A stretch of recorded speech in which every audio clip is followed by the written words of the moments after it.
Ashley, how's it going, man? Good, Pete. How are you? I'm good.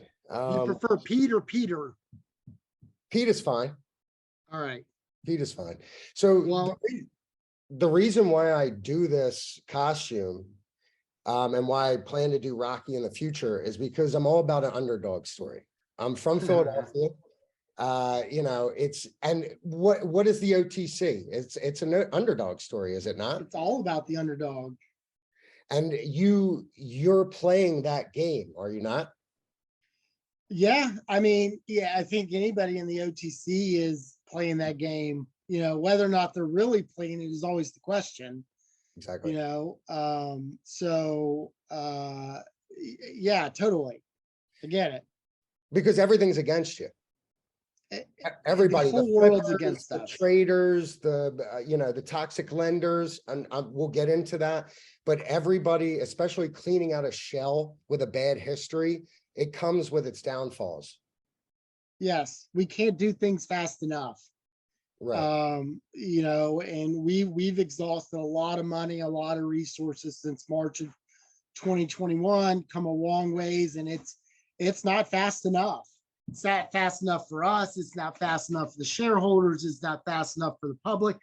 I get it, but the reality is, and you touched on it, it's a big undertaking to take a company with a history, especially like RushNet. We're not talking about a company that's 5 or 6 years old. This company is 23 years old, going back to the late 90s, that you have to atone for things. And so it's a process. Right. And that's what I think a lot of people don't understand is the process that you have to do to clean out a shell. Because I've done an interview before for a company called ATDS. I don't know if you've ever heard of it, but it was a cybersecurity company that reverse merged into a shell. It was LDSR with a huge history, so many cobwebs, so many scammers involved, and it tanked their stock. And they acted like they didn't know. They acted like it wasn't that big of a deal in the beginning. When I asked those tough questions to the CEO, he acted like he didn't know. And so that's what scares me is the CEO being in cahoots with the private lending who pushes these tickers. Right. Well, I can tell you this. We have any financing that we've done has to date, we have not entered into any type of toxic financing or lender financing in terms of shares, any financing the company has done. And we've had to do some because we've spent a lot of money over the last 18 months. And obviously on my last off the cuff, I talked about, our revenue had eroded due to some governmental changes. We've had to go out and get lines of credit and stuff. And I've done it on my own dime. I'm the guarantor, not the company. I'm the guarantor. So I have not done stuff that, and this is what people understand is, as a public company, I could have, I still could go out and enter into a toxic relationship. Easily, right? Easily. They're probably chomping at the bit.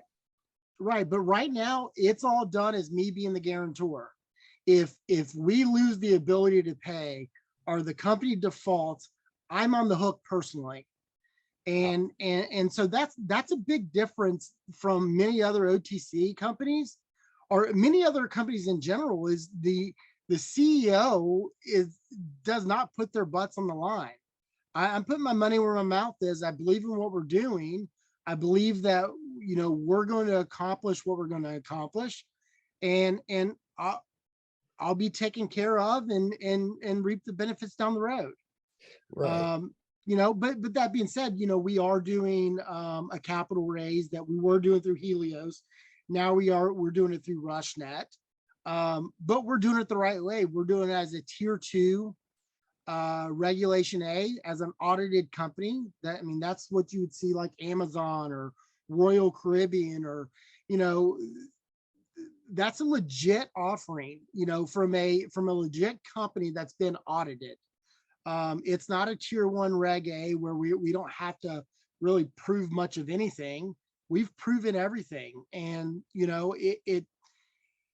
I would be lying to you if it didn't bother me that people still look at it as being, scandalous when, we've spent a lot of money on this audit, 250,000+ just on the audit alone. Add in the accountant fees, we're probably in over 400 grand just on an audit. That's not And what this is typically is PCAO, done in the OTC. correct, and this, exactly, and this is PCAOB? PCAOB audit with a mid-tier national firm. Somerset's the firm, and we've disclosed it. We've let it known. I mean, they're a national firm in all 50 states. They're mid-tier. They've been recognized with many awards. It's the real deal. And people they get on me a little bit because I'll get on Twitter and all that stuff because I stay in tuned, and I do like to talk about and tweet about the company's successes and accomplishments. But I mean, I should. Someone's got to toot our horn because everyone else is wanting to rip us down. Right, and that's what I'm saying. It's an underdog story because everybody's against you. So you have to that's why being now this leads me into my next question is why didn't you just stay private? Why didn't you get an angel investor or private investment? Why did you choose to merge into a public shell, a microcap shell that had a history? Right, good question. So don't think I haven't thought about that many times over the last 18 months. Why didn't I just stay private and save myself a lot of headaches and stuff and ridicule and criticism? My character, my integrity has been called into question multiple times over. It's tested my faith. It's done a lot of things to me personally. So why did I do it? Well, I'm a type of guy always throughout my life is I swing for the fences. I could have stayed private. We could have, my family and I could have lived a good life. No financial worries. I could have left some money for my children and it would have been fine.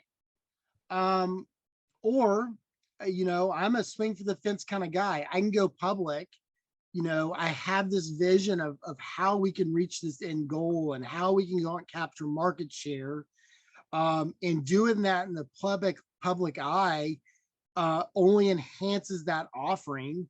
And so I went for it. And if successful, and I believe we'll be successful, my family and hopefully many shareholders along with us and many of my employees, we're able to change lives. Not only put a company out there that can impact the diagnostic space, and maybe change things, for the better for the patients and the clinicians. Move things away from just being a number and bring patient care back to the forefront of where it should be.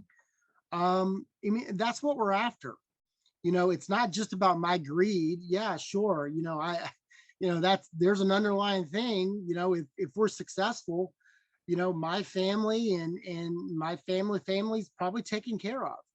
But that's secondary to the company. Is we have a mission to go out there and make a difference in healthcare, and the public way was the way to go out there and capture attention.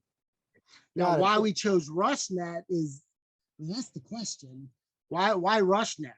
Yes, because I was actually I know RushNet from previous histories when it ran previously with whoever was CEO before you. And I didn't even look too much into the company, but I knew that it was known for runs.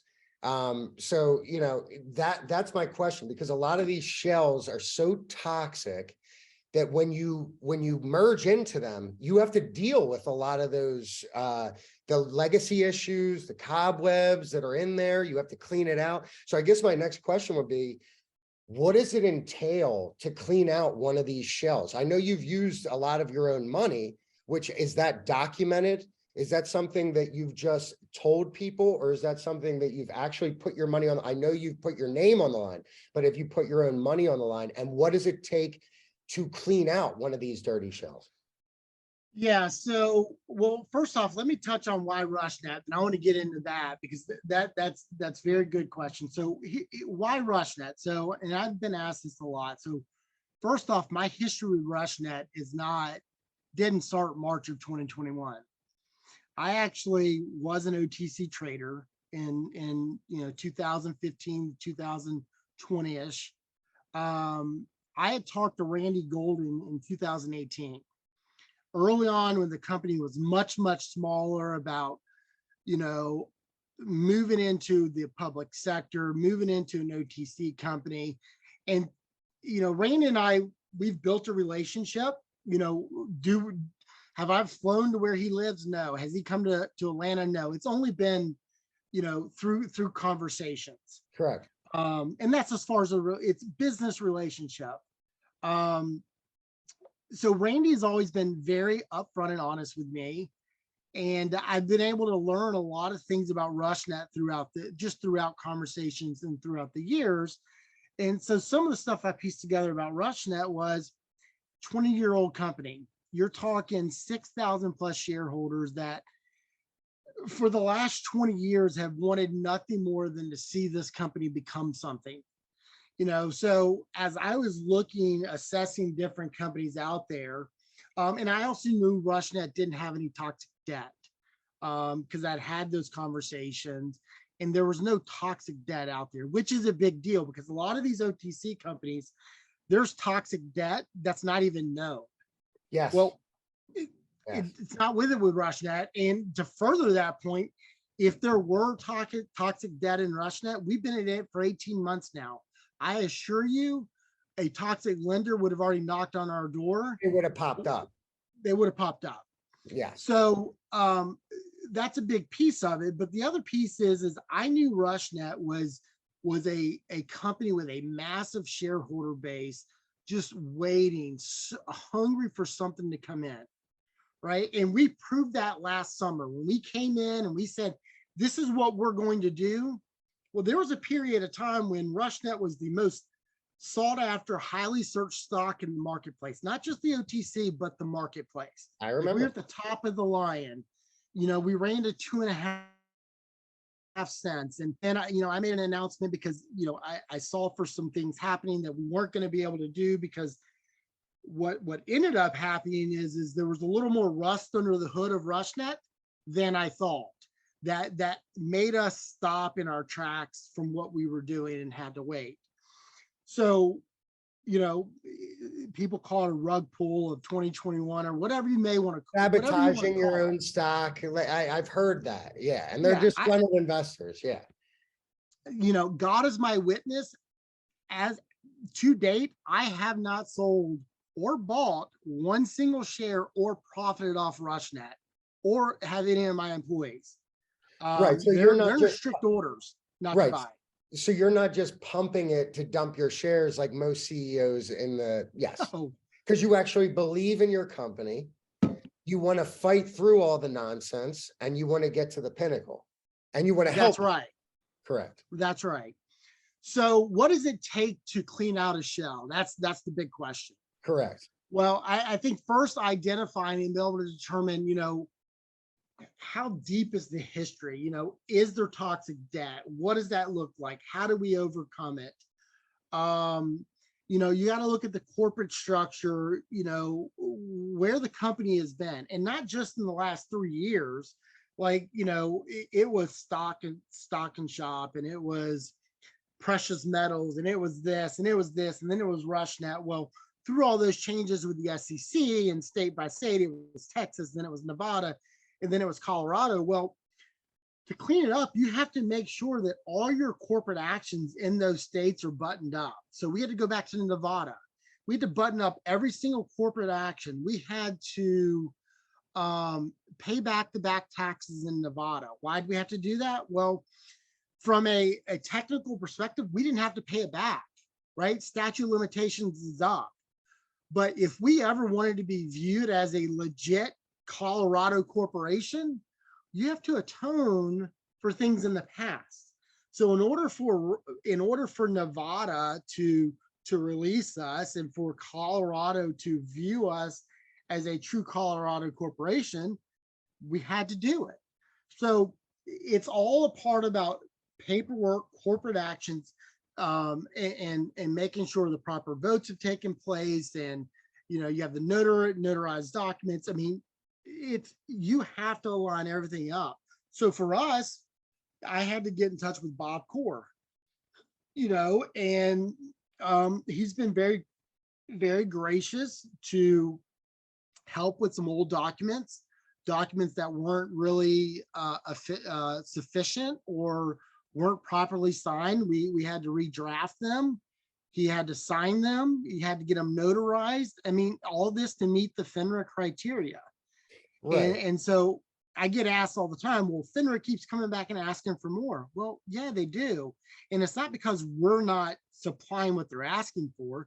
It's because they're digging and they're digging and then they're digging and they keep going. And until they're completely satisfied, we've got to keep answering the bell. The good thing is this last go around, it was like two minor requests that they asked for. Now, that being said, we submitted like 60 pages plus of documents, just furthering the history of RSHN. But we're seeing our questions dwindle and dwindle and dwindle and dwindle. And you're going to reach a point where there's just no more questions. The right. question is when are you going to approve us and what's the X date?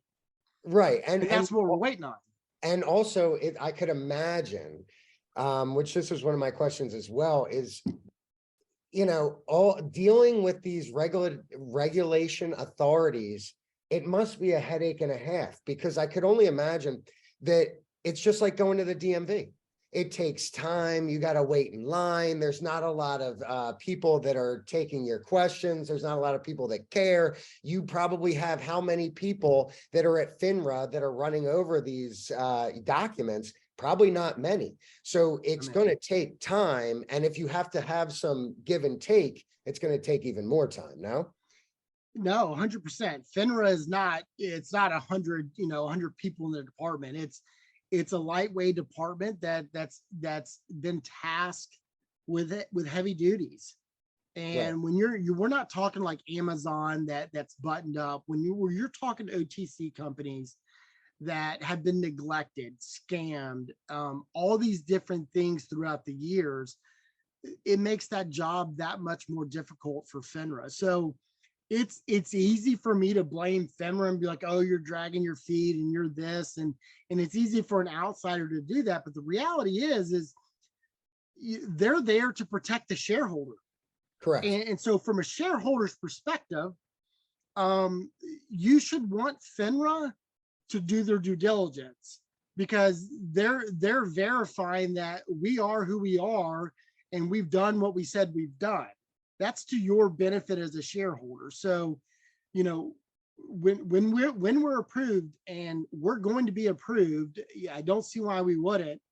The vindication that I and my company are going to get, and the shareholders that have stuck through it, I can't wait for that day, because we have been through the ringer. We and not just me, but my team and other shareholders. I read this stuff. People post positive stuff up, and they get blasted, about why do you believe Ashley, and all he does is lie and promises this and promises that, or says they're going to do this and says they're going to do that. And while there have been things that I said were going to happen, or we intend for something to happen that didn't happen, that's business. We intended to buy a pain clinic back in December of 2021. I don't know if you were following us then or not.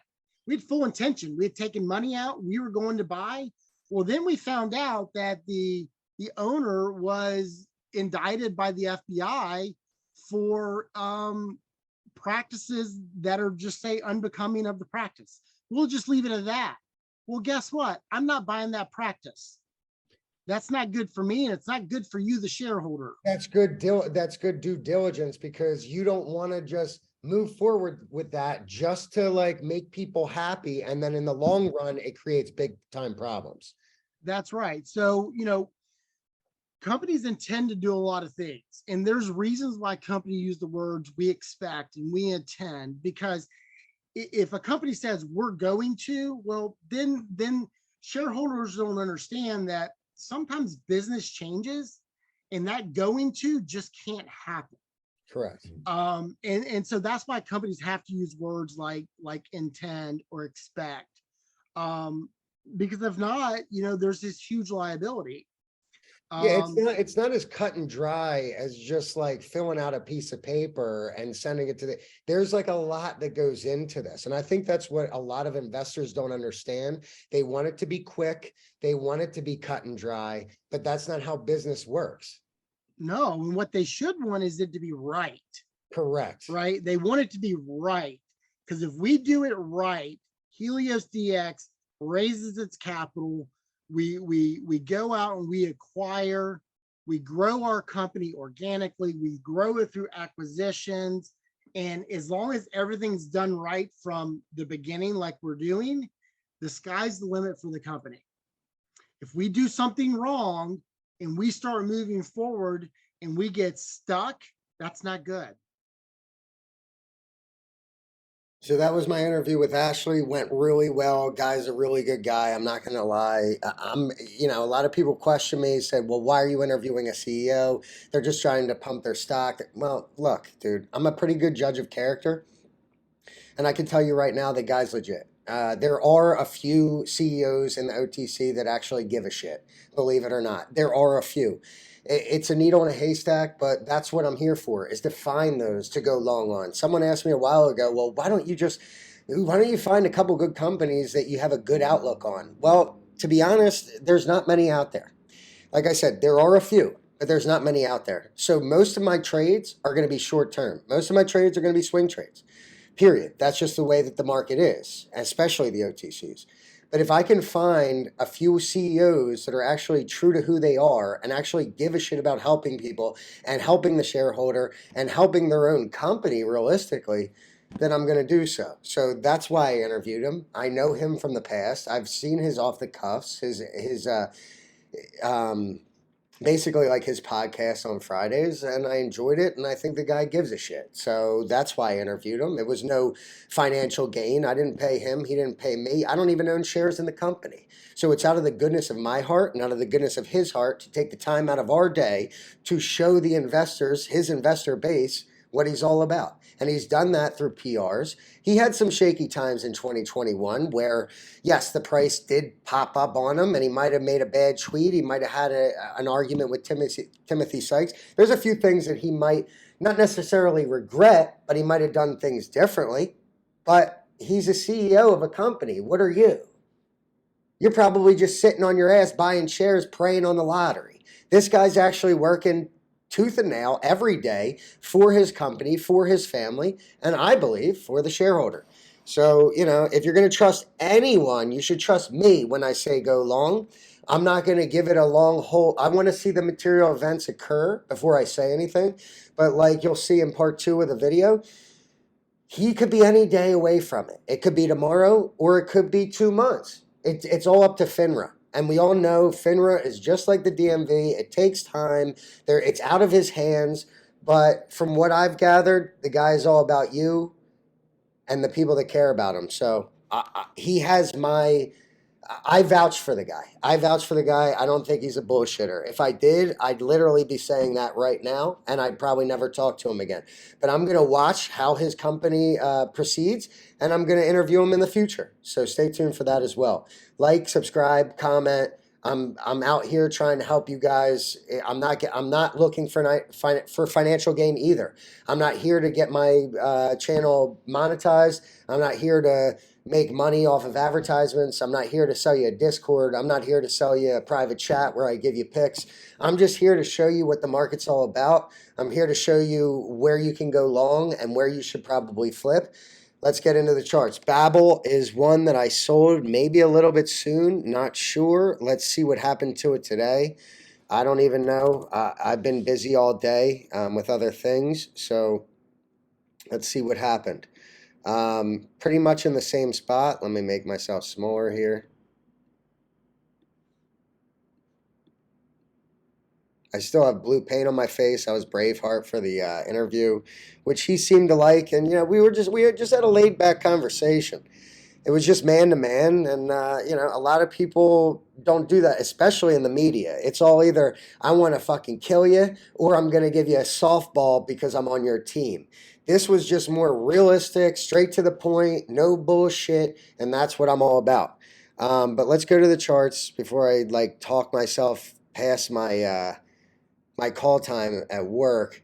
Babel. Like I said, pretty much stayed in the same spot today. Let's look at the chart. It's not bad. I would personally wait for somewhere in the upper threes, 3.6, 3.7, just because I don't chase and I never will. And that's always gotten me into problems in the past. So I'm just going to wait for the price to come to me. I see that coming at 3.6, 3.7, somewhere in that range. And if it doesn't, guess what? It doesn't. But that's the life of a trader. Some you're going to pick up perfectly on the bid. Others you're going to miss and you're going to regret it, but that's okay. Regret is very short-lived in a trader's mind. You don't need to sit and dwell on it for hours and days at a time. Geggy. Actually, let me talk about this one first because this is another one I might have sold too soon. PLPL. I have no problem admitting that. You see what I say on the boards, and it really gets on my nerves sometimes when these pumpers, they just act like, if you don't get in, fortune favors the bold. If you don't get in, your diamond hands are worthless. If you don't get in, they are selling. Jesus fucking Christ. If I can't beat that into your goddamn heads enough, I'm sorry for cursing and I'm sorry for being so aggressive, but I need to get this thing clear. All those fuckers do not care about your portfolio or your account in any shape, way, or form. I promise you, they only care about their goddamn selves, and that's why I'm here, is to protect you. Don't listen to the pumpers for the love of God, and don't listen to the bashers at the same time. What happened when I sold? I still pumped the stock. Because I don't want people to think that I'm some piece of shit snake in the grass that's going to sell my stock and then be like, oh, the CEO's a scammer. Oh, there's so many back legacy issues. Oh, there's so many problems. I'm not going to do that. I want you to make money. If I sold, great. I made money. I have that shit in the bank. If you're still in the stock, I'm not going to bash it. Unless it's bashable, and it is what it is. I'm just going to tell the truth. Only the truth will be told. I can't tell any other thing. Get it? So, fight me all you want. I don't even have time to respond to the haters anymore. When I first started this page, I was all over. But you know what? I've gotten so busy in my goddamn life because I'm actually going for something that I don't have time for y'all. I don't have time to answer the trolls. So do your best. Call me a liar. Call me a cheat. I don't care because my account is raising north. My subscribers are raising north. And I feel like I'm actually starting a team where we're actually a part of something and you're just on the outskirts being miserable and hating. See ya. Don't care. CNGT.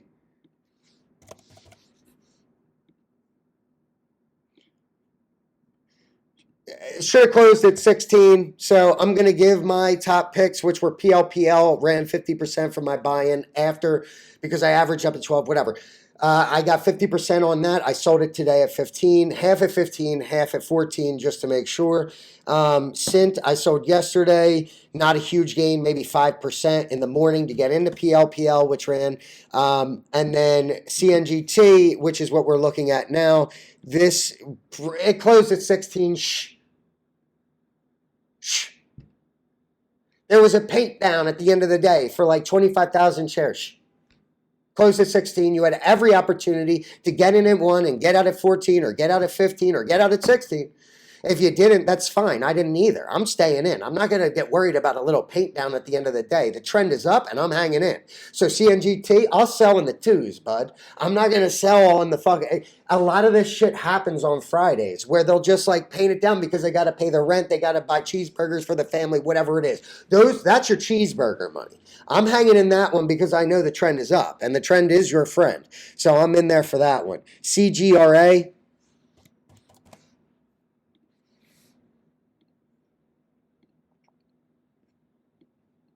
If this isn't recording, I swear. Yo. It almost happened in the interview too. I thought for a second that I completely did half the interview and it didn't record. And then I like found it somehow in some bullshit ass folder. Holy McChooch. What are we on? CGRA.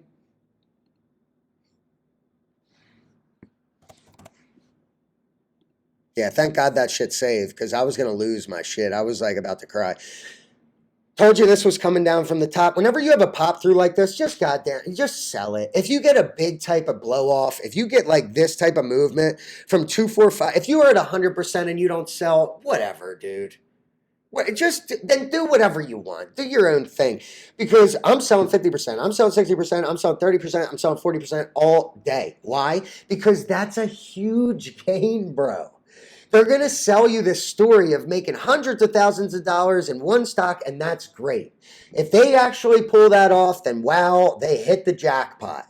But I know that taking $1,000 a day, whether you want to call me Cheeseburger Eddie or not, I'm still making money and you still have paper gains that you cannot take to the bank. That is still in the form of air and you cannot take it to the bank. It is not sold yet. You only make money when you sell and you only lose money when you sell. So you have to retain that by actually hitting the sell button. If you're up 175% and you don't sell it and it comes back to 20% and then you sell, what you make, 20%. So it doesn't matter what the screen says. That's just numbers on a board. You actually have to sell the stock to retain that information. For the love of God, if nobody else believes it, would you please pay attention?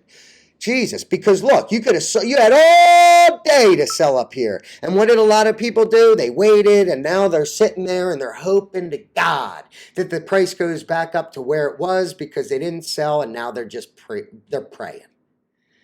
So, it's coming back to 2.5 cents. Just like I said, it would come back to this range when this candle hit it. And when it closed high, I said, okay, bullish now. What happened? It ran.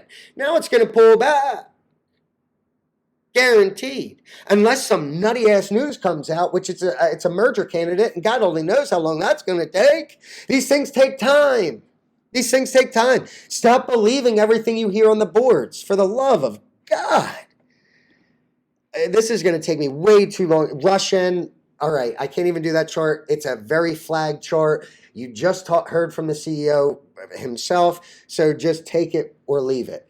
WDLF, again, same idea. It's trading at the bottom. It's flagging. It's taking its good old time. It was up 5% today. Let's look at the chart. It seems it just wants to trade in this range for right now. Until any type of material event comes out, I don't know what to tell you. Probably a good one long term, but that's probably one of my next interviews is the CEO of that company because I believe that they might be legit as well. PLPL, this is the one that I sold today. I probably already went over it. If I didn't, let me do it real quick. Did I? No. So, yeah, I think this is going to push higher. I think they got a great close. They breezed through 14. They closed at 15. I don't know if it was a paint up, not a paint down. But the way the chart looks to me, I think this is going to keep going. I think you might get to 17 on Monday and a blow off top. Again, I got out at 15 and I'm fine with that. I don't care. You want to take 17s and you want to risk that extra 2 ticks on a blow off? Fine, man. That's great. But it's not just going to continue to run with unimpeded. It's just the way it is. That's the way the OTC is. They're either going to dilute, the thing's going to get delayed, whatever. Even if it happens the way that you want it to happen and you're going to hate me, fine, I'll take all the hate you want to give me because everybody's going to be like, oh, you're just a basher. Oh, you sold. No, I think the stock's going to keep moving. But just be careful with the expected news on Tuesday that it might not happen. Everybody acts on the boards like it's not their opinion. It's their opinion. And realistically, they're probably selling. So do whatever you want. But I'm speaking truth. And I sold. So good luck. I hope it keeps going for you. But if it doesn't, that might happen. It's all in my opinion. And it should be in yours too. So spare me the bullshit of this is, oh, dumbasses are selling here. Dumbasses are selling here.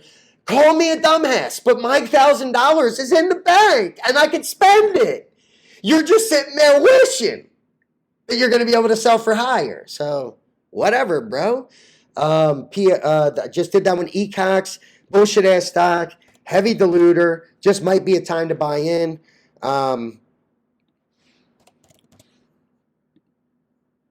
trip 5. I mean, super low. You got this like big drop, consolidated, tried to push. They said probably, no, we're going to dilute. I don't like this one at all. I would wait for there to be a formation on the bottom. It seems like your MACD and your RSI are trying to turn down. So I don't like that one at all. Don't even know why I put that on my list, but there it is anyway. TORVF. This is why we sell, guys. Like, this is why we sell, okay? Down 14% on the day. Big time. I said when it broke out here, I said this might be a false breakout cup, and you got a dirty-ass handle. That shit is not like a ascending wedge. This thing is like F you and everybody involved. Brings it right back down to this like quadruple bottom, even though it probably still has more room to drop. Your MACD is only starting to turn down and curl, and your RSI is only starting to turn down. See, this is what I'm saying. This is why you sell, because you never know. All you know is, hey, dog, I'm at a gain here. I'm at a big ass gain. I'm at a 50%, 60, 70% gain. What am I doing waiting for another 70% when I could literally take my shares here and put it into a bottom and wait on that one? There's always something trading lower. And if you're up 70%, buy. Good night. I don't care anymore. I don't care if the company goes to goddamn Mars. It don't matter. I'm not made for that money. I can't stress it enough. And the reason why I brought my account from $2,500 to over $10,000 now in 1 month, a little over 1 month, is because I played the game. Not because I hit the big one. Not because I put all my money into one thing and just fucking nailed it. No, because I nailed 50%, 50%. So, do whatever you want. Hold for the rest of your goddamn life. But if you want to do that in one stock, I'd say it's RSHN. And that is not a pump. I'm not here to pump you. And he wasn't either. But I'm saying I think the guy actually is legit. You saw the interview. You saw the first half. I was asking him the tough questions. Guy didn't run from shit. So, but most of your stocks are not going to work out the way that everybody thinks they're going to work out. I could talk for hours about this, but I got to get into another one that gives me the same type of vibe. WLAN. My friend was like, oh, man, this thing is staying up. I was like, you better sell because it's just overexhausted. It's too much. It's too much. 2 to fucking 1, that's 400%. No, 500%. And you're going to want to hold up 500% like somebody's not going to take gains. I don't care how good it looks from the minute to minute. Think about the fucking tomorrow. And what's tomorrow? Big time drop. What's going to be the next day? Big time drop. What's going to be the next day? Big time drop into fucking 0.004. You didn't sell 0.01? What are you doing? What are you doing? You should have already been out at 0.008. What are you doing? You're waiting too long. You're trying to go for the moon, and the moon will not happen. I can't stress this shit enough, man. TXTM. I'm fired up because it's like, people don't pay attention, and they piss me off when people come at me for just telling the truth. TXTM, I said, you better get a breakout here. If it starts to weaken, you're probably coming back to this middle line. And look, it just cratered below it, and now it's on a free fall. Why? I'm not sure. But you might even be looking at a big fall here. Everything is turning down. You might be oversold. But this is another Geggy experience where it's like if you don't sell here or sell when it shows signs of weakening, you're going to get bagged like a mother, and your only saving grace is to average down. You don't want to be in that position. You want to sell when it shows signs of weakness so that you can rebuy, just like in Geggy when I did, at times where it's starting to settle and push back up. And there's no dilution, and you could tell that through the volume. So, this is what I teach, and it is spot on. Whether you want to believe me or not, I don't care. Be Diamond Ham Denny. Be Diamond Ham Derek. I don't give a shit. But eventually, you're going to realize that you're an idiot. EMGE. Jesus, I still have so many to go over. I might have to cut this short because this is going to be like an hour-long thing, at least. I'll just go quick. EMGE. Pullback today. Ran hard. Loving this for a continuation. Loving this for a pullback, healthy pullback. Now you're probably going to get another bop. So EMGE, I don't mind this at all. I think it's a healthy consolidation to fill this gap right here on the daily. And now you pull back to this middle Bollinger. Let's see how it reacts on Monday. Didn't do that on purpose. AABB.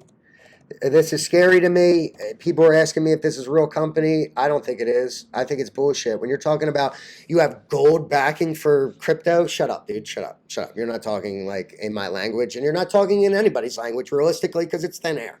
So you have this pop, you have this drop. It looks very similar to this. And what happened? It just cratered.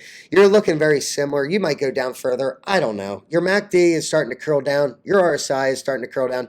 I don't really like this push off the middle Bollinger Band into the bottom of it. I'm not into this one. I'll tell you what, I really just don't like it. So I'm sorry if that offends you, but I'm only here to tell truth, and only truth will be told. Hiru, this one has been really hurting lately. Somebody told me in this upswing what they should do, and it looked like it was going to go, but they said no, and then they diluted. I don't know what came out, probably an RS scare, whatever it was. Now you're tanking even further, tried to have a relief, back up to this middle band. Now you're pulling back down again. You're not oversold on the MACD or the RSI, so you're in trouble here. I'm not in love with it. You're probably going to come down to a double bottom at 16, and then we'll see what happens. That's my real-time, real-life advice on that stock. PDGO, this is something that popped up on my radar just going over my watch list before I did this video. 0.0003, terrible, terrible stock, but it's also getting bombarded down. Let's see what happens here. I don't know what this is up with the stock, but it kind of looks thinly traded as a super trip. I'm going to look more into this. It's an oil and gas company, probably a merger that just didn't come through. That's why, no. That's why you had this pop, probably on a, just like PLPL, HVCW, all these things that just don't tend to pull through. Then what happens? Tankage, bye-bye, see you later. It's always a false promise. It's always a false hope. And then you end up getting your dick kicked in all the way back down to trip 2, and you're just like, why didn't I sell when Penny Pete told me? And if it goes up, great. But usually, why didn't I sell when I should have?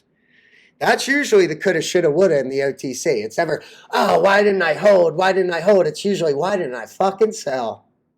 90% of the time. 90%. Why didn't I sell? Why did I sit on my hands? Why did I get sucked into the board, what the board told me? Why did I get sucked into what VJ Singh told me? Why did I get sucked into, fortune favors the bold? Shut the fuck up, dude. Not in the OTC, bro. Not in the OTC. Maybe in the Olympics, but not in the goddamn OTC, bruh. Fortune favors the nimble in the OTC. For the love of God, believe it or not, that is the truth. T-Glow, one I've been following for a long time. Sorry, I'm tired again, guys. I mean, I've been up all day. I've been up since the wee hours of the morning. Went to the gym. Came back here, had a beer midday, and now I'm just like about to fall asleep, but gotta do the charts, because I know that's what most people care about. T-Glow up 16.8% today. Might be coming off this look, perfect, boom. Another wedge is forming, and you're pushing up. That's the important part. Now, can it get past 46 cents and show you strength up into maybe 80 again? Possibly. Or it could be a fake out, and it might push down to 33. So I don't know. Is it going to go to the support? It seems to want to touch it, but now it's starting to show bullish signs. But look at what happened last time. Bullish signs, and it came back down. So watch this one closely. Make sure it's covering, or it's hovering over the middle Bollinger Band, which is right here, this middle orange line, and then buy. But always wait for confirmation, especially in a legit stock like T-Glow. DBMM seemed to be a nutty stock today, highly volatile.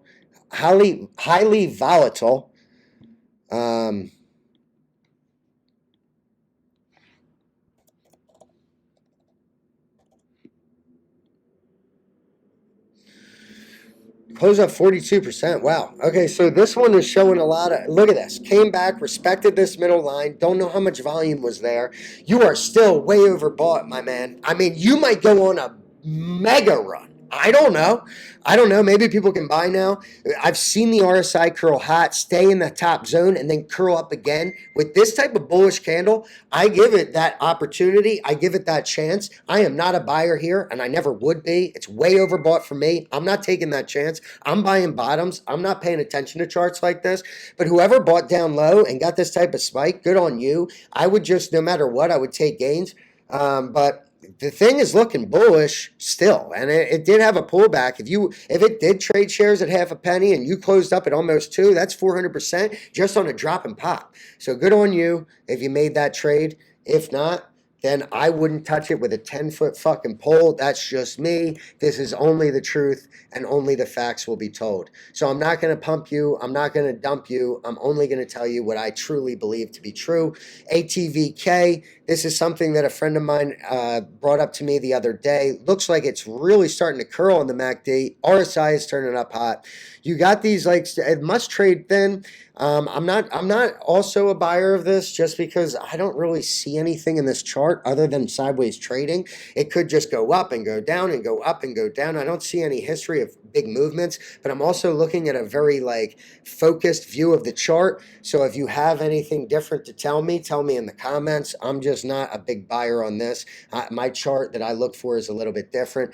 HVCW had a push today. Don't know if it was a pain up into the close. Seems like it pushed through 5, and now it's closed at 6. Usually it's a good end of the day runner. If it is hitting 6 and shows a bullish sign, which it is right here, you got an engulfing candle, which is your big downfall from, I guess it was Tuesday. Now you're going to try and push up into 7. If no news, you're probably going to push up to 7, maybe go through 6.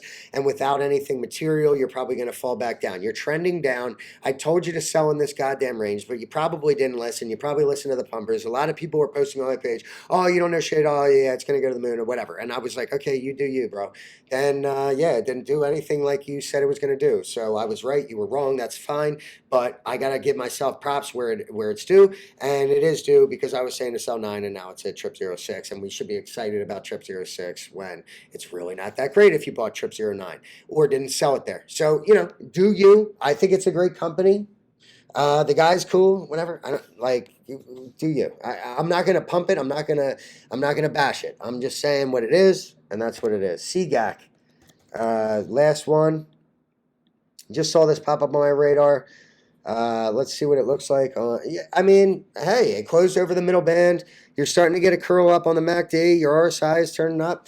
Don't hate it. Would have to look at the material events that are involved or the upcoming catalysts, whatever's in the pipeline. I am stumbling on my words. I got to get out of this. Either way, CGAC, not sure. Let's follow this one and let's see where it goes in the future. Someone told me today that my review of their chart was, if it was like sex, it was a quickie, which I didn't understand at first. Then he explained it. I'm like, yes, some things I'm not going to be able to talk for an hour about. I only have a certain amount of time. This review is already going to be probably an hour and a half.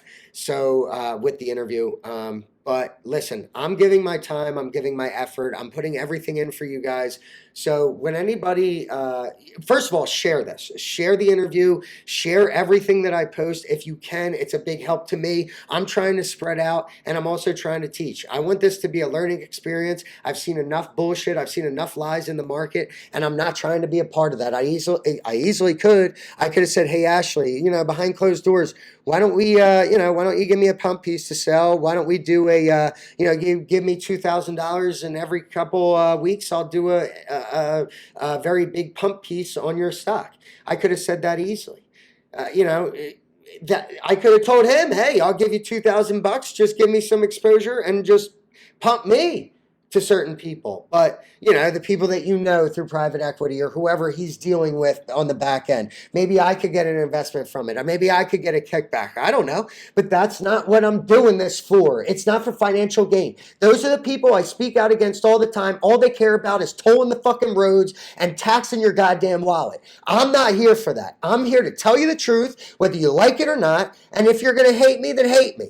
But I'm going to be here to tell you the truth. And by God, I'm not going to be like everybody else. So until, Monday, maybe tomorrow, maybe Sunday. Don't know when my next video is going to come out, but hopefully you enjoyed the interview. Subscribe, like, comment, and until next time, truth will be told.